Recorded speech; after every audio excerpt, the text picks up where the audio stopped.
क्या क्लियर देख्दिँदो रहेछ त अम्बो पृथ्वी कस्तो छ अरे भनिदिनु लु गाइस हेर्नुहोस् न बाटो चाहिँ यत्रो छ जङ्गलको बिच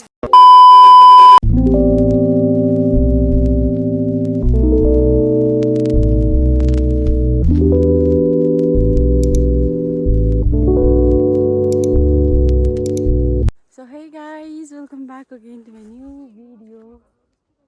र आज भने चाहिँ एकदमै इन्ट्रेस्टिङ भिडियो हुँदैछ किनभने we are going to टङ्ग्लो होइन मेरो चाहिँ फर द फर्स्ट टाइम हो सो अहिले भने चाहिँ हामी माथि रमिदेमाथि आइपुगिसक्यौँ र यिनीहरू म आउँदैछ यता मुनि मुनि र भाइ चाहिँ माथि गइसक्यो र जाँदैछौँ अहिले चाहिँ कति बजिसक्यो होला 4 साढे 4 मेबी हामी चाहिँ अघि हिँडेको र जाँदैछौँ अलिकति माथि चाहिँ बिसाउने सो हेर्दै गर्नुहोस् गाइस र गाइस अहिले चाहिँ 4:30 भनेको त 2:30 पो हुँदो रहेछ होइन यिनीहरू तल आउँदैछ तल लाइट यहाँनिर कता कता बल्दैछ नि र यहाँ चाहिँ भाइ अघि आइपुगिसकेको छ हेर भाइ कतिको एक्साइटेड अन्त नो एक्साइटेड भाइहरू चाहिँ अलरेडी गएर त्यस्तो नो एक्साइटमेन्ट तर मेरो चाहिँ फर द फर्स्ट टाइम हो त्यही भएर अलिकति बेसी एक्साइटेड है थाकि त सक्यो तर म इच्छा हो पुरा गर्ने पऱ्यो होइन गाइस यो एज हो तपाईँहरू पनि यो एजलाई चाहिँ मिस नगरी गइहाल्नु छ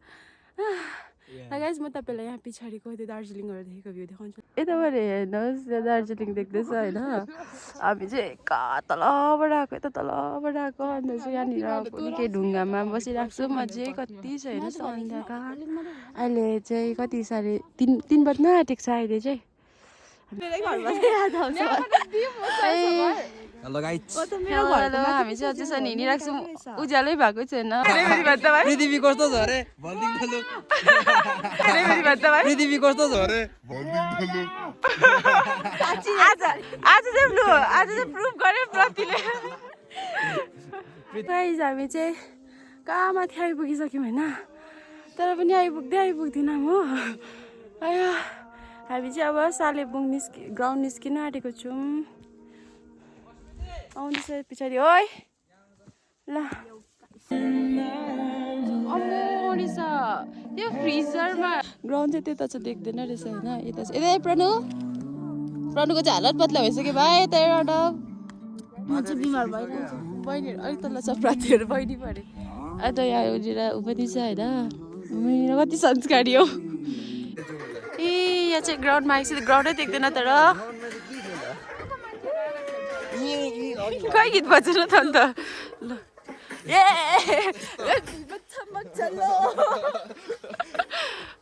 ए सनराइज भइसकिसक्यो हामी चाहिँ भ्यू पोइन्टमा पुगेकै छैनौँ यहाँनिर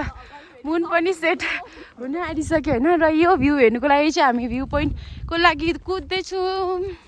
गाइस यहाँनिर सनराइज भइसक्यो त्यहाँनिर पुग्दिनँ म यहाँनिर जङ्गलमाथि आइकन हेर्दैछु मैले होइन बसेको है गाइस यहाँ हेर्न सक्नुहुन्छ तपाईँहरूले माउन्टेन भ्यू यो रुखकै काटिनु पर्थ्यो सो अब चाहिँ कुद्नुपर्छ हामी चाहिँ भ्यू पोइन्ट पुग्न आँट्यौँ र यहाँबाट हल्का सनराइज देख्दैछ जान्दैछौँ होइन यिनीहरू दुईजना चाहिँ छोडेर अब प्रब्लम झन् तल रहेछ ठिकबाट देखेको अम्बो आधी मात्रै देखेँ नि तर अझै भ्यू पोइन्ट पुग्न आँटेको छ फाइनली हामी चाहिँ भ्यू पोइन्ट पुगेको अवस्था आया गलेर हत्तु बल्लले आइपुग्यो भ्यू पोइन्ट अब अझै टङ लगाउन डल्लै छ आसमान झरेर गाइस 1 2 3 तिमी र म सँगै हेरौँ कता हेर्ने यता हेर्ने केता हेर्ने केही देखिन त आँखै अम्बो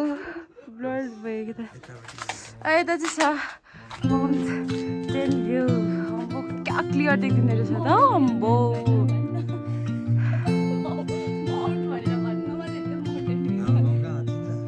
गाइस फाइनली भ्यू पोइन्ट आइपुगेको अवस्था यता घाममा ल्याउ न यार यता वाउ अझै डल्लै छ तर यो भ्यू देखेर चाहिँ गाइस यहाँबाट हट्टिनु मन लागेकै छैन होइन यता यहाँनिर चाहिँ सुति पनि सकिसकेको छ भाइ चाहिँ बिजो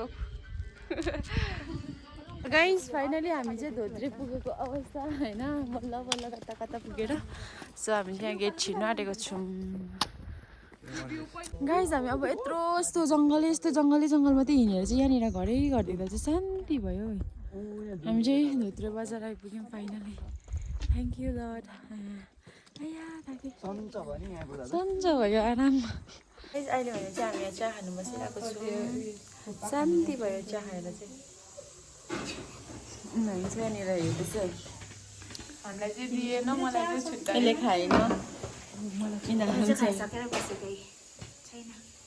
अब हामी खाजा खान आँटेको आलु मिमी यता भाइहरूले पनि खाँदैछ अब खाएको लगाइस भोक लाग्यो गाइस अघि तल धोत्रेको चाहिँ अँध्यारो भएर ग्राउन्डै देखाउनु पाएन होइन यो माथि धोत्रेको चाहिँ ग्राउन्ड हेर्नुहोस् ल ए जे भए पनि ग्राउन्डै हामी जाँदैछौँ अझै ऊ माथि कतातिर पुग्नुपर्छ म चाहिँ साह्रो परिसक्यो आलु मिमी खाएको मात्रै भुँडी दुखेर ल प्रतिको गीत चाहिँ ए लु नाचिदे त भाइ कम्बाडैमा स्टेप हान्दै छिटो न अनव भला गाइज हेर्नुहोस् न बाटो चाहिँ यत्रो छ जङ्गलको बिचमा हामी चाहिँ गइरहेको छौँ कि आउँदैछ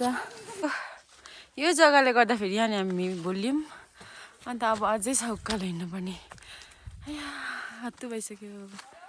गाइज हामी चाहिँ यता माथि आइपुगिसक्यौँ हो र हेर्न सक्नुहुन्छ यता माउन्टेन भ्यू ल गाइज कहिले पुग्नु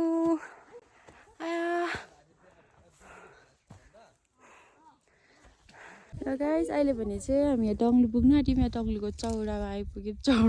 चौरमा होइन र हाम्रो मेन भ्यू पोइन्ट चाहिँ यहाँ माथि हो सो यहाँ पुग्नुपर्छ अन्त म चाहिँ बल्लले आइपुगेको अवस्था एनर्जी पनि डाउन भयो so Caught in the rhythm of the stars and the moon, teach me the language of rustling leaves. Finally guys हामी चाहिँ टङ्ग्लु आएको अवस्था होइन अन्त अहिले चाहिँ धुम्म हुँदैछ यस्तो भइरहेको छ यहाँ माथिबाट चाहिँ भ्यू अम्बो 360 डिग्री